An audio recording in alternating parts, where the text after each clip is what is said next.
અને આગળ વાત ભાવનગરની, જે ભાવનગરમાં દારૂડિયા એક વૃદ્ધની હત્યા કરી નાખી છે।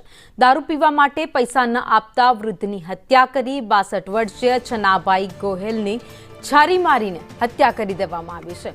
રસ્તા વચ્ચે અટકાવી વૃદ્ધ પાસે તેણે પૈસા માંગ્યા હતા અને વૃદ્ધે પૈસા આપવાની ના પાડતા તેણે હુમલો કર્યો। છરીના ઘા માર્યા અને મોતને ઘાટ ઉતારી દીધા। વૃદ્ધે પૈસા આપવાની ના પાડતા છરીના ઘા માર્યા હતા। હત્યા કરનાર ડેવિડ બારૈયાની શોધખોળ અત્યારે પોલીસ તપાસ કરી રહી છે।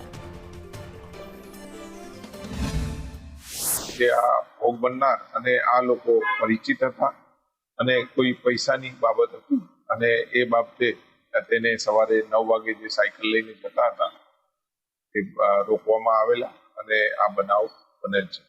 પોલીસ દ્વારા જે રોડ ઉપરના સીસીટીવી કેમેરા અને સાહેદોની ઊંડી પૂછપરછ હાલમાં ચાલુ છે।